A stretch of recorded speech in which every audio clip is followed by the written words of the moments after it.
Welcome, everyone. Welcome to our 9:30 a.m. session, Efficient Computing for AI and Robotics. We're joined by Dr. Vivienne Sze, who is an Associate Professor of Electrical Engineering and Computer Science at MIT. Welcome, Vivienne, and thank you for joining us.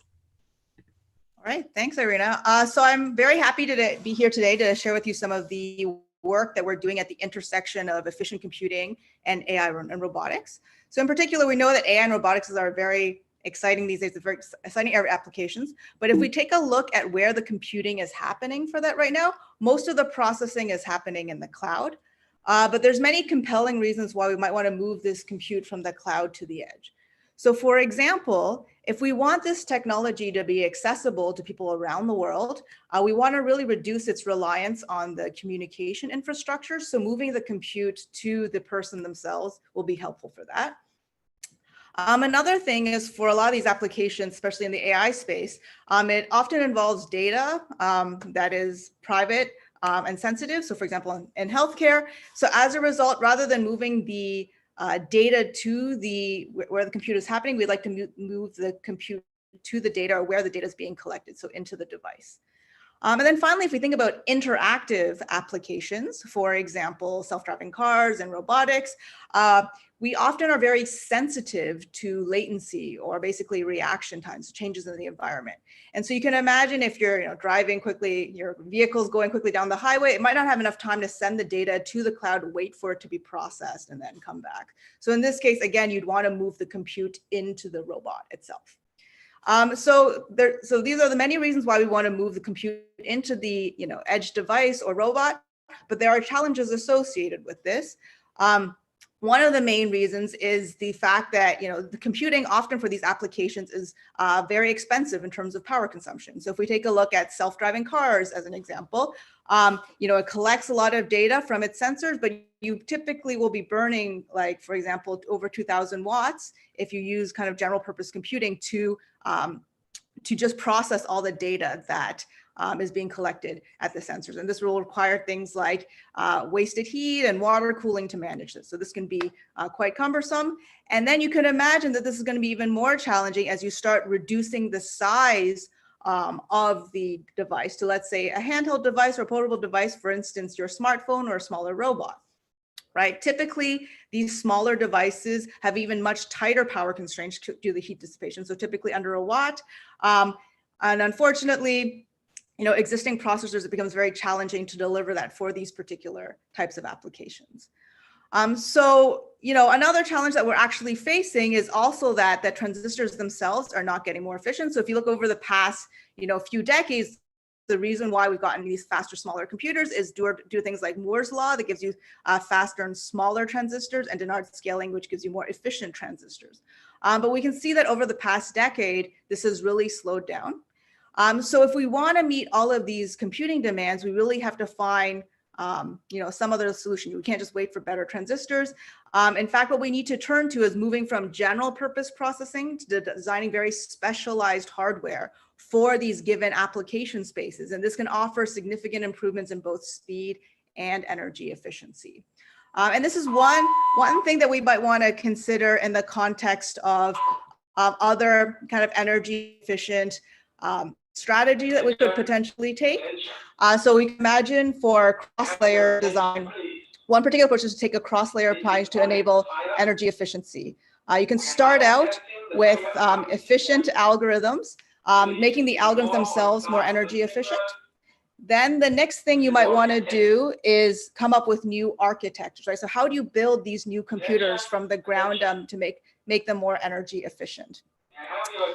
We also want to look at building new circuits to make them more efficient. So once you define these computer architectures, how can you actually translate them into improved circuits? And then how do you integrate these circuits into more efficient systems? If we're going to redesign the hardware, we really need to think about where the energy and power is actually going. And the interesting thing here is that it turns out that it's not just the computation, like doing the adds and the multiplies that dominate the power consumption, but it's also the data movement itself. In particular, if you want to do an add or a multiply, the delivery of the inputs to the multiplier and the adder is really what dominates the energy consumption. So you can see down here that this is the energy breakdown across some computations, like multiplications and additions from different precisions. And you can see really down here that the data, the movement or reading data from some kind of local memory, let's say on the actual computer, or reading the data from off-chip memory off of the computer, these consume significantly more energy than doing a multiply and add itself. And keep in mind that the scale here is in, is an exponential or log scale, so it's much more significant, right? So we're talking about orders of magnitude more energy to move the data around.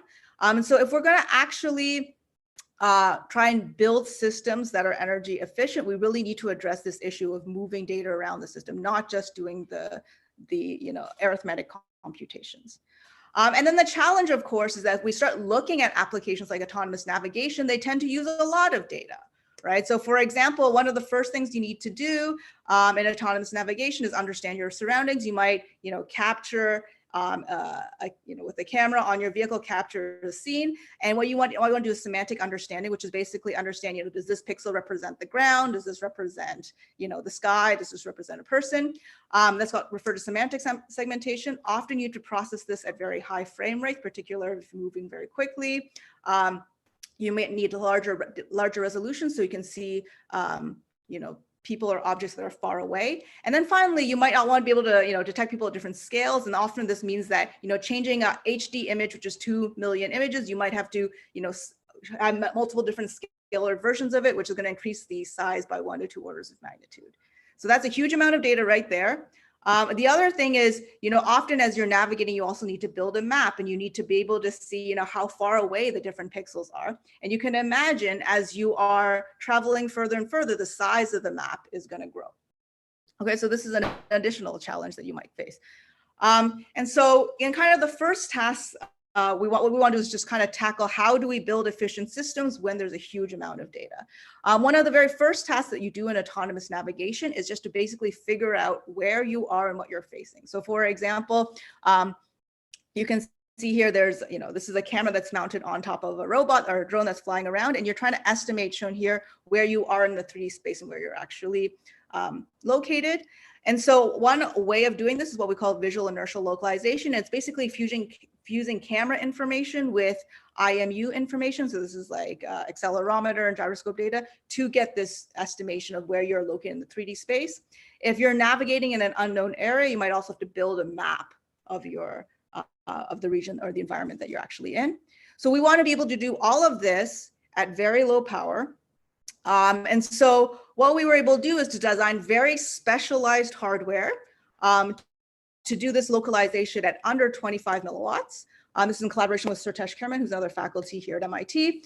And this is basically the first chip that does complete visual inertial odometry on chip. So it does all the front end processing of the camera with feature tracking and detection, and also some of the processing of the IMU information, and then some optimization to fuse the accelerometer and gyroscope data with the image data. And so here's the chip that we actually designed. It's 4 millimeters by 5 millimeters. You can see it's pretty small. You can mount it on these very small drones. And it only consumes, as I mentioned, under 25 milliwatts, and it can still operate in real time, up to 171 frames per second. And when you compare it to a general purpose mobile or desktop CPU, you're talking about 2 to 3 orders of magnitude lower energy to do this. So how do we actually achieve this? And so in addition to building specialized hardware, what we want to do is we want to make sure that all the processing is integrated onto the chip itself, onto the computer, because we know that moving data on and off chip is going to be very expensive. We kind of saw before that a DRAM access is very expensive. If you're going to integrate everything on chip, you also have to make sure that it's not like a lot of stuff you have to store, because even moving data around on chip is expensive. So we do things that like apply low cost image compression and also exploit sparsity in the graph and linear solver. And so as a result, all we need to do all this processing, we need under a megabyte of data that is stored on chip. Okay. Another thing that we have to talk about if we're going to talk about AI and autonomous navigation is deep neural networks. We know that deep neural networks have become really the cornerstone of AI. It's given us record-breaking, state-of-the-art accuracy in a wide range of applications from vision to speech recognition, gameplay, medical, and in fact, it's found in a lot of applications that we use today. We also use them also in robotics in terms of understanding the environment. So for example, you can imagine a task like depth estimation where I'm given an image and trying to figure out how far away the objects are, or like semantic segmentation, as we mentioned, labeling the class of each pixel. And so yes, all state-of-the-art approaches use deep neural networks, but the key challenge here is that deep neural networks require several hundred millions of operations and weights to compute. And so when you compare it to something that's very ubiquitous, like video compression, which you all have on your phones and actually we're using right now, you're talking about 2 orders of magnitude or more complexity to do deep neural networks as compared to something like video compression. So, one of the key challenges is how do we make neural nets as ubiquitous as video compression? How do we make deep neural networks much more efficient? Well, there's certain properties of deep neural networks that we can exploit. So one is that they actually exhibit very high parallelism. So they do a lot of these multiply and accumulate operations that happen in parallel. So high throughput is possible, very high speed is possible. The key challenge, which should be no surprise, is the memory access. That's the key bottleneck, right? So for every multiply and accumulate you do, you need to read in 3 values and write 1 value. So that's 4-to-1 ratio in terms of memory access to compute. And if you read these from, off-chip memory, which is much more expensive, it's going to be, 200 times more costly in terms of energy per read compared to the compute itself. So if you take, a popular neural net, like let's say AlexNet with 700 million max, you're talking about 3 billion DRAM accesses. So this is going to be very expensive. But there's also some properties that we can exploit in terms of input data reuse, meaning that we can read some data in and then use them for multiple operations. So you don't have to read it every single time from this very expensive memory. In the context of DNNs, you have properties like convolutional reuse, where the pixels and weights are going to use multiple times just for different operations. We also have image reuse, where we apply the same filter to the multiple filters to the same image. So each pixel in that image is going to be reused multiple times across the different filters. And then finally, we have filter reuse. If you process more than 1 image at a time, usually we process like a batch of images, then a weight and the filter can be reused multiple times across the different images. And then the idea is that you want to design some specialized hardware that allows you to exploit this reuse property. In particular, what you might want to do is design specialized hardware that has very small memory close to the processing engine. And the reason for that is a small memory, we're talking about under a kilobyte, is going to be very cheap in terms of energy and doesn't have to move very much.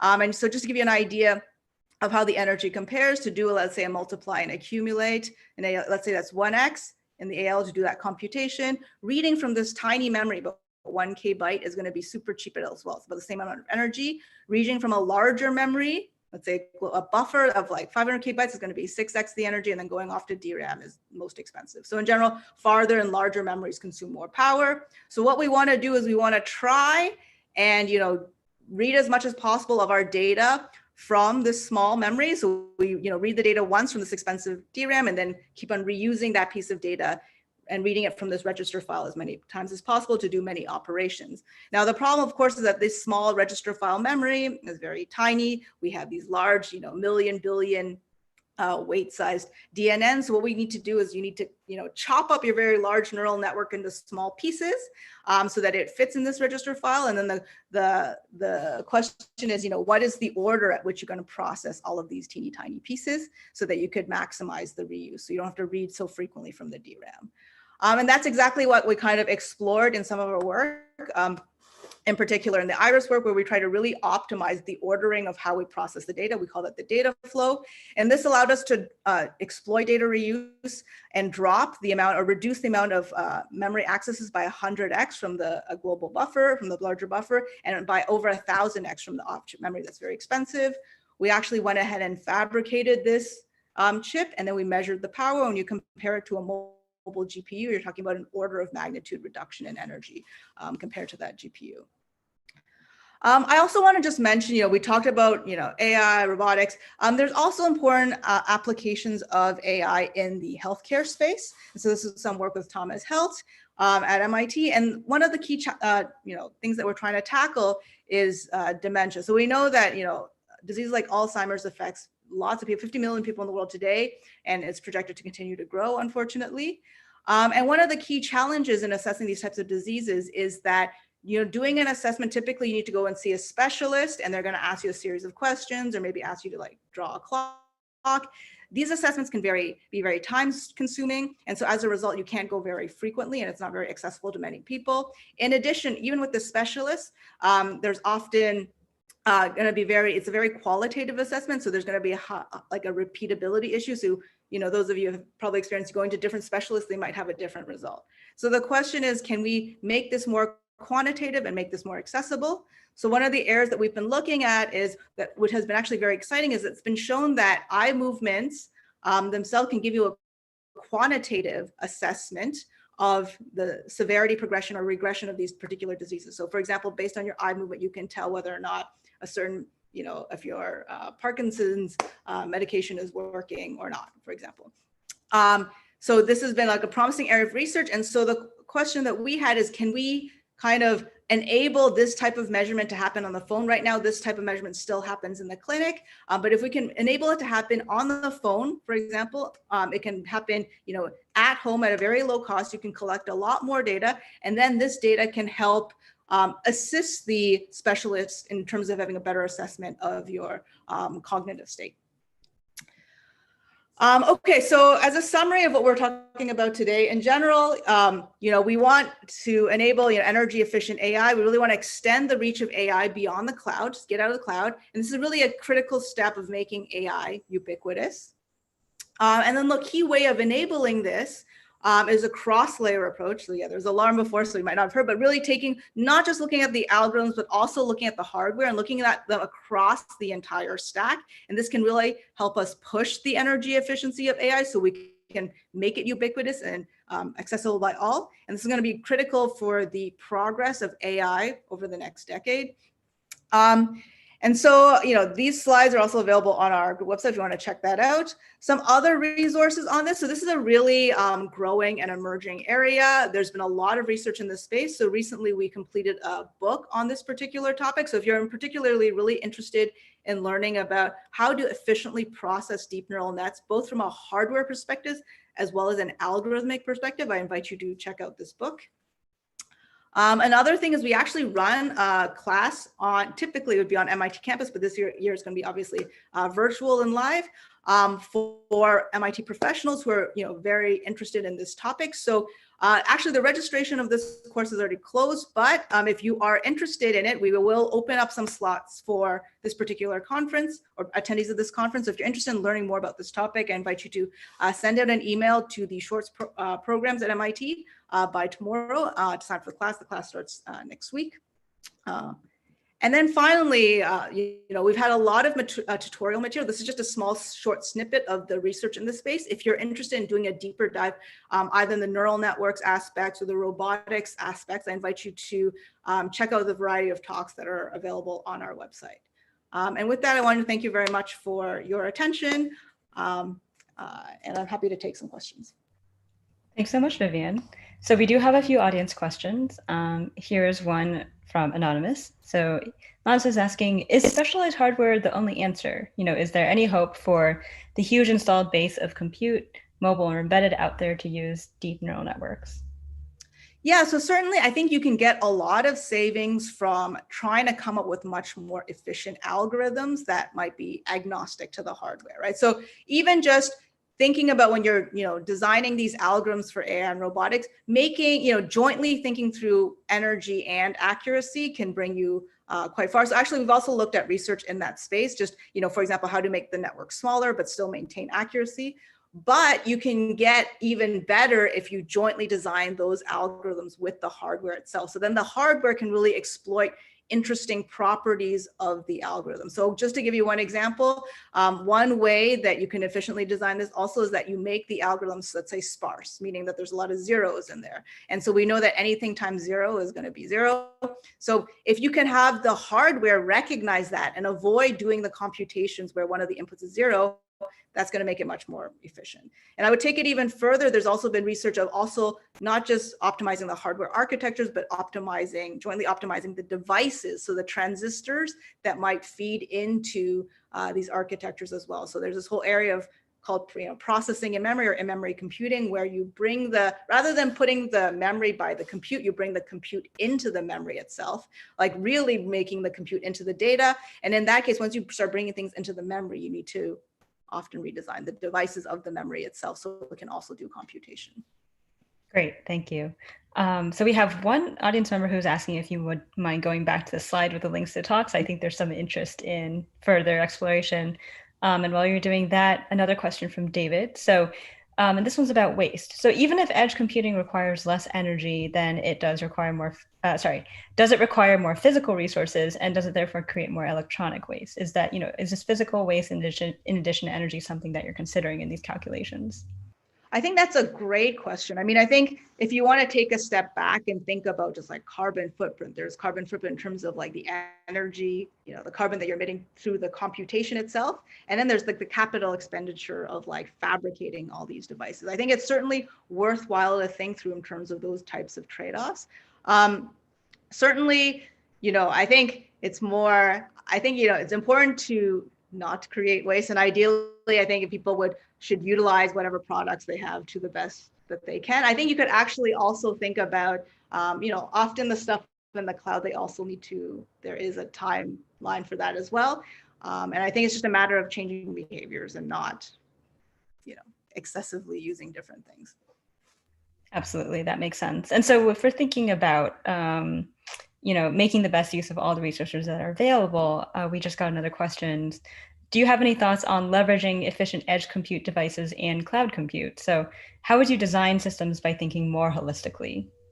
That is another fantastic question, right? So I think, again, you might want to think about where should you be doing the computing? Should it be at the edge or in the cloud? And I think it really depends on your particular application. It's just another thing to also keep in mind that commuting to the cloud is also very expensive, right? So it doesn't come for free, and there's a lot of energy and carbon that's dispensed for doing that communication. I think it really depends on your application. So for example, if you're doing kind of real-time things, as we mentioned, you have very private data, then maybe on the edge is more appropriate. However, if you need to process very large data sets, you won't have that storing on your device, so then maybe going to the cloud makes more sense. So it really depends on your application, but it's an open area of research in terms of how do you balance where the compute should actually be based on the requirements of the system, and also based on the energy consumption and carbon emissions. Thank you. That makes sense.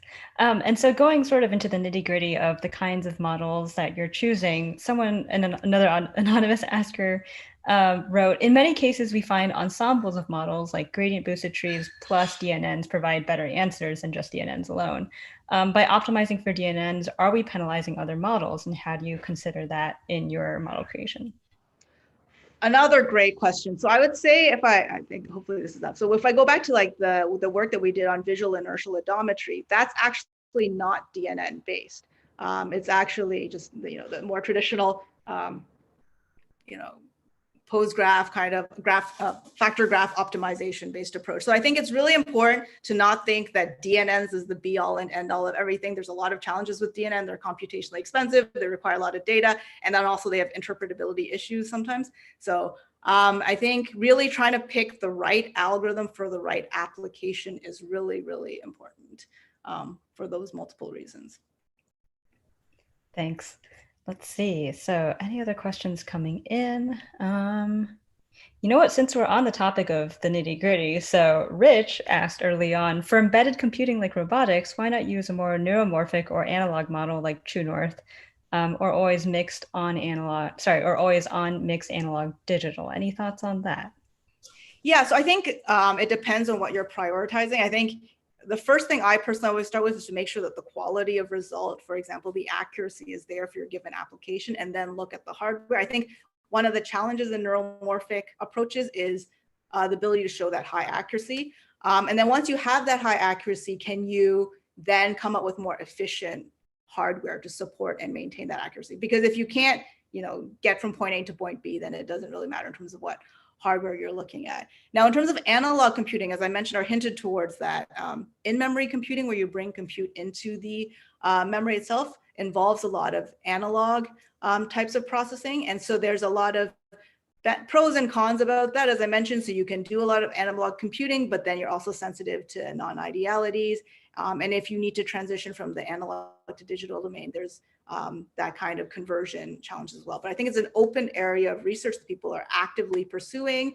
And as I mentioned, there's a lot of exciting research in the space of co-optimization or co-designing of the devices, as well as kind of the, in this case, like the memory architecture as well, which is a lot of the analog, where the analog sits. Fantastic. Well, thank you so much, Dr. Sze. This was an extremely thought-provoking talk, and we really appreciate your time. Attendees, thank you for joining us, and thank you for insightful questions. And another friendly reminder that if you want to continue discussion, there is a link at the bottom of the presentation page for information for joining our Slack channel, where you can continue the conversation with our presenters and with community members. And if you want to join us for our next talk, go ahead and join us in 5 minutes for our 10 a.m. talk through the link. And thanks again, Dr. Sze. All right, great. Thank you very much.